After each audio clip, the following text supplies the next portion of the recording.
Hello and welcome to South Jersey in Focus. I'm your host, Veronica Dudo. On this week's episode, we take a deeper look at the largest and loudest musical instrument on Earth, which is located at the Jersey Shore. Plus, a vibrant theater in North Cape May is producing local comedy shows, improv, and plays with South Jersey talent. Jim Whalen Boardwalk Hall in Atlantic City contains two of the most important musical treasures in the world, the Mid-Merlosh and W. Kimball pipe organs. The Mid-Merlosh is the largest and loudest musical instrument on Earth, boasting an astonishing 33,000 pipes. Both were groundbreaking engineering marvels in their day and still hold many of those titles today, attracting music enthusiasts from all over the world. Joining me now to discuss the pipe organ's history, preservation, and impact of these historical instruments is Scott Banks, the Membership and Events Coordinator with the Historic Organ Restoration Committee, Incorporated. Hi, Scott. Thank you so much for your time today. Good morning, Veronica. Happy to be here.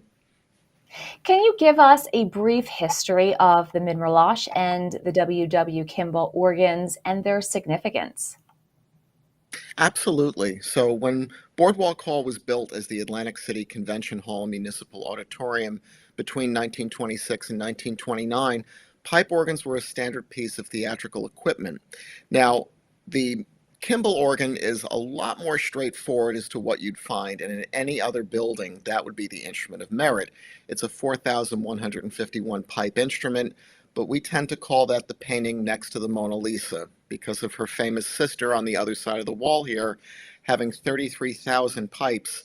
It tends to get forgotten a lot, but when this instrument was built, they knew that it would be something groundbreaking, and the true purpose of that was to fill 14.6 million cubic feet of air with sound. And again, at that time, audio amplification was in its infancy. This was the only way to give music to such a large space. Now, what makes the Mid-Merlosh organ the largest of its kind, and how does it compare to other large organs globally? So, believe it or not, the three largest instruments in the world are all on the eastern seaboard here. We are number one, although we are not fully functional. Number two would be just across the river in Philadelphia at Macy's Center City, the Wanamaker organ, with 28,500 pipes. And then number three is just a little bit north of us at West Point Cadet Chapel with approximately 22,000 pipes. So we do go number one by pipe count, but also the size of the space it has to fill is absolutely enormous. The grand court of the Wanamaker organ could fit in our building about 7 times over. It's really difficult to give an apples to apples comparison on pipe organs because they're so hyper specific into the areas in which they're installed. But again, ours was installed in a remarkably short amount of time. Good example of most other pipe organs. They start as a core instrument and then they grow and grow and grow, and this was all completed within the course of about 3.5 years in the height of the Great Depression. Could you highlight the significance of that? Because obviously, in our modern world, we're used to technology and a lot of aid for humans to build and make things. But when you talk about it was the Depression era, can you talk a little bit also about the craftsmanship that went into this? Absolutely. So again, the construction of the instrument started in August of 1929, so they had 2 months of heyday before Black Tuesday and the start of the Great Depression. The reason the instrument was actually completed is because it was cheaper for the city to complete the contract than it would be to renege on it. So it was built despite the Great Depression and still had cost overruns. But the craftsmanship here is what's really remarkable. We had an incredible concert here in April with Anna Lapwood, a world-renowned organist with an immense following. And she said that what most people don't realize is, yes, these are instruments, but every bit of them has been touched by human hands. There are only a few pieces you could basically go to a specialty supply and get pre-made, but all of those have to be applied by hand, adjusted by hand. The pipes themselves tend to sag with time, so they have to be readjusted after 95 years. So it is an immense, immense job to not only preserve these instruments, but keep them functioning in a top-notch way. Now, how are these organs maintained given their size and age? So, Historic Organ Restoration Committee was founded about 20 years ago. We really started restoring the instruments in earnest in 2015 when we started getting full-time staff here. And what that allowed us to do is to begin undoing the damage of 95 years. Now, the instrument started in 1932 as a fully fledged instrument, but 12 years later, the Great Atlantic Hurricane started its downward spiral by flooding the lower levels of Boardwalk Hall with about 15 million gallons of seawater. The instrument came back to life, was recorded in 1955 to try to capture as much of it as was possible before further damage happened. 60 years ago this year, we welcomed the Democratic National Convention that nominated Lyndon Johnson as the Democratic incumbency for the president. And one of their requirements is that the building be air conditioned. Well, as a side effect of that, when they installed these massive air chillers, they placed the condensate pans directly above the organ chambers. And water is an organ's worst enemy. So that flooded the organ chambers, and that undoes the glues that we use, which are water soluble, so that after 50, 60 years, you can restore the instrument. And finally, between 1998 and 2001, there was some inadvertent contractor damage done to the instrument as well. So we're undoing 95 years of time, Mother Nature, and inadvertent contractor damage. But the good news is, with our staff here, leading a team of dedicated volunteers, we're actually knocking this out in an incredible amount of time when you consider it took 3.5 years to build with 65 people working 6-day work weeks, 9-hour work days. We're a small staff of 4 full-timers and 3 part-timers that lead this work through our volunteers. Now, can you describe, especially for people who aren't familiar with the unique sounds or tones that the organs produce? So the way I compare this instrument, we're constantly asked, how can an organist play something of this size? And I've compared it to an oil painter. If you have a palette of colors, and say, for example, you have 14 colors on your palette, 14 voices on an organ would be pretty standard for a medium-sized instrument. It's all the mixtures that you can get there, and that's how you draw your different colors. At Boardwalk Hall, you start with 449 colors. It is the variety that you have here that really makes this instrument unique. In fact, we just published an article in one of our publications this past year. The total number of combinations is longer than the length of the universe in seconds. You'll never be able to hear everything it can do, but the fact that it is here, it deserves to be a part of our music history. And since it's a state-owned instrument, we actually do allow people to come in and play it. We give recitals from April through December every Wednesday. The only exception this year, our last 2 recitals are on Monday because of the holidays. And then we go daily with recitals during the months between Memorial Day and Labor Day, Monday through Friday at noon. You can always come in for a free recital. And we offer curators tours that take you inside the organ itself to not only see the restoration work, but see views of a pipe organ that normally are not available to the public because of the size of this instrument. So the overall colors, we have a cadre of about 15 organists that really show off the instrument, but we now have organists coming from around the world to take advantage of what we have right here in South Jersey. It's really incredible. Now, how has the local community responded to the presence of these historic organs on the boardwalk? Our biggest issue, I think, is trying to get the word out there to our local community. We have a decent amount of people who do realize it's here, but I do get a lot of international visitors that this is world renowned, yet it seems sometimes people right here in our own backyard don't know that it's existing. So getting on air and talking about this is key to us. We've been asked many times to put up a billboard on the Atlantic City Expressway, and as a nonprofit administrator, I look at that and say there's a lot of organ that can be repaired for putting that up, but we ask anyone that's heard the instrument to become our virtual ambassadors and just speak about how incredible it is. Now, what are some of the most memorable performances that have taken place on these organs? We've done incredible performances for a lot of the organ world through the American Guild of Organists, the American Theater Organ Society, the American Institute of Organ Builders, and the Organ Historical Society.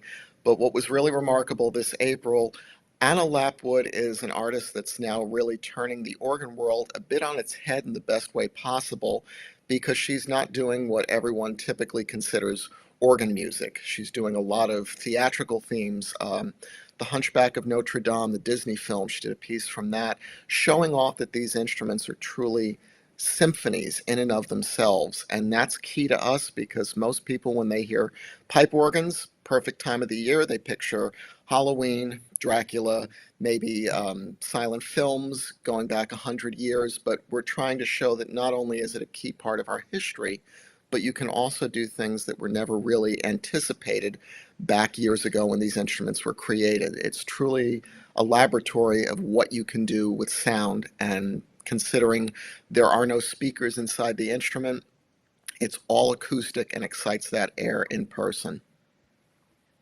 How do these instruments contribute to the cultural heritage of Atlantic City?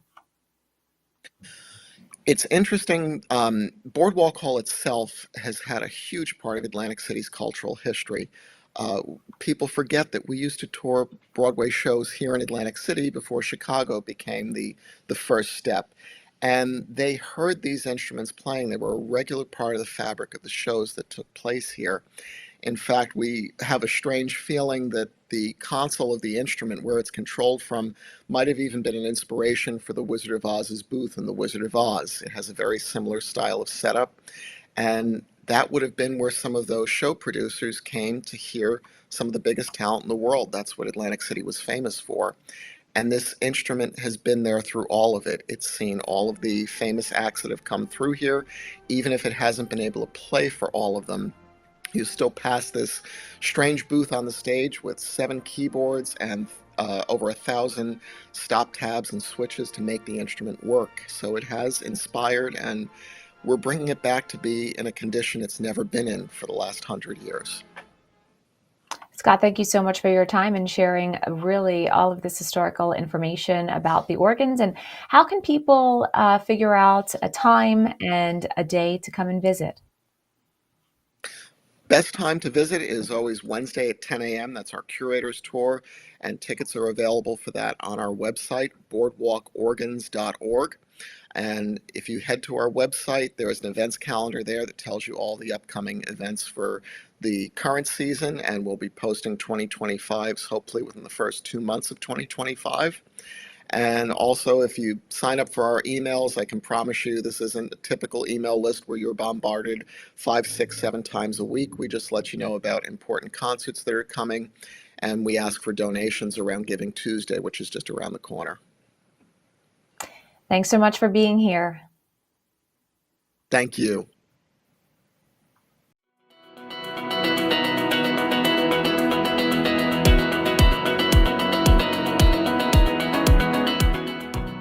End of the Road Theater is a community venue dedicated to bringing diverse, high-quality performances to the public. Located in Cape May, the theater offers a range of shows from live plays to interactive events aiming to create an engaging cultural hub for residents and visitors. Known for its intimate setting, the venue fosters a close connection between performers and audiences. Here to discuss how the theater contributes to the local arts scene and its plans for the future is Jeff Sharkey, a producer and performer with the End of the Road Theater. Jeff, thank you so much for joining me. Great to be here, Veronica. So first, can you tell us about the mission and vision behind the End of the Road Theater? Yeah, the owner, Jennifer Swain, opened it in North Cape May about 4 years ago. And I came in and she asked me to host the open mic. And at the open mic, I met some musicians and other actors. And about a year later, she asked us to form an improv troupe, which we did in the beginning of 2023. And pretty much from the get-go, we've been playing to full houses and sellouts for the past 2 years. And now we're looking to branch out a little bit. Now, what types of performances or events are typically hosted at the venue? She has anything from movie nights, book movie wine clubs, local musicians and bands perform there. She puts on plays also. And frequently we have comedy showcases with roast battles. So it's a little bit of everything. Now, how does the theater engage with the local community and involve them in the productions? Well, the open mic was also billed as a local talent night, so it was mostly locals, North Cape May area coming in, and from that we formed it. And like I said, she reaches out to area musicians and bands. The local plays is a local director that does that, and he casts local people from South Jersey, Atlantic County, and Cape May County. Can you share some highlights from past shows or events that have been memorable? Yeah, we just started doing these comedy showcases and roast battles, which are really popular. We started one in May, and we did another one in September, and we had a full house for that too. So we're going to schedule another one in January, comedy showcase where the comedians do a short stand-up bit for 5 minutes, and then maybe they get interviewed by the panel, and then the second half the comedians would pair off into roast battles, and that went over really well. So we're going to schedule another one of those, and during the holidays, if it's Halloween or Christmas, for our improvs, we mix in a little sketch comedy and some music where we have characters and a little story arc and things like that. For Halloween, 2 weeks ago, people dressed up. A lot of the audience was dressed up in Halloween costumes, which gets them a lot more engaged and involved, which is what you're looking to do when you're doing improv. And you have a lot of audience participation. Audience members come up on stage with us and perform, and their friends love seeing them up there having a good time. How has the venue adapted to changing conditions such as the pandemic or other challenges? Well, the nice thing about it is um, the performance space at End of the Road Theater. There's no distractions. There's no screeching cappuccino machines or people calling out drink orders or people having sidebar conversations or watching sports on TV. The focus is on the stage, and the audience members are paying attention, which the performers really appreciate. What role does the theater play in supporting local artists and performers? Well, there's some groups there that had a fundraiser, and like I said, almost pretty much all the talent that goes through there are local artists that reach out to Jennifer Swain, the owner, and they book their local band for a gig. Again, local players and the actors are all locals that we bring in, and the directors from Irma, which is right nearby. So she's really good. It's truly a community theater because, like I said, almost all the performers, a lot of the shows involve local people, which is really a really great venue to have here. Are there any upcoming events or shows that you're especially excited about? Yeah, we're going to do our Christmas comedy improv show on December 7th and 14th, 7 o'clock at the End of the Road Theater. And then we're going to have our next comedy showdown and roast battle on January 23rd there. And yeah, and then in February, we go every other month, we go with our improv show. So the next one will be February 8th. And oh, yeah, I want to mention on November 18th, we're having auditions for the improv troupe. So if anybody's interested in coming out and trying some improv, we're going to have auditions and a little mini workshop on Monday night, November 18th at 7 o'clock. You can just feel free to walk in at the End of the Road Theater, which is in North Cape May.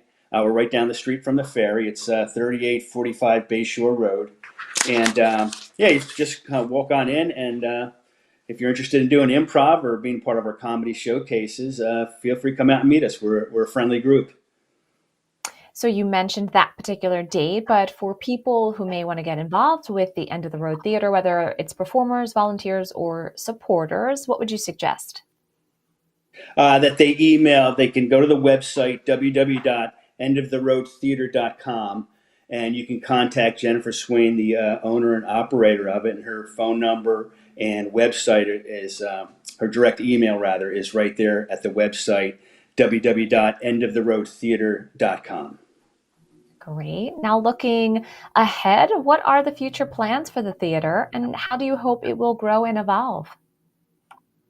Well, from what I heard, Jennifer has the whole next year. Saturday nights are booked with again mostly local acts and talent. So she's getting busier and busier, and sometimes performers from out of the area come down because the theater's getting a reputation as a really um, like I said, it's really accommodating to the performers. You know, there's like I said, there's no distractions and whatnot, and we're going to have another roast battle and comedy showdown. More musicians are going to be in there. She even hosts local artists in the gallery there in the foyer. She lets them hang their art for visual artists too. So she's really accommodating and welcome the community to come in and have a variety of events in there. Yeah. So, as you mentioned, it is very diverse. What sets this venue apart from other cultural spaces in the area? Well, like I said, first of all, it's easy. Access is really easy. There's free parking. You don't have to pay for the parking, which people like. And the owner is, like I said, very available and open to having, like I said, some friends I know with bands have reached out to her and contacted her. So she's very open and very available. She's very accommodating to local artists and whatnot, trying to get them in there and give them some exposure and assist them in that way. And and most of the ticket prices are relatively cheaper than area places for performances. Any tickets can be anywhere from 15 to 20, $25, and a lot of other places a lot more expensive to get into to buy a ticket for a live performance. Are you able to share any more details about plans to branch out to new venues away from the home theater in North Cape May? Yeah, since we've been selling out and having full houses, we're going to reach out and we're going to do a show at Studio Space in Summers Point on um, January 18th. We're going to be at Studio Space in Summers Point, and then we're going to do a roast battle and comedy showdown at Movies by the Sea in Wildwood, and I believe that's going to be the 10th. January 10th, we're going to be there. So, yeah, we're branching out the improv players and also our comedy showcases and roast battles. We're going to kind of take on the road and try out some other venues too. Jeff Sharkey from the End of the Road Theater, thank you so much for your time. Thank you, Veronica.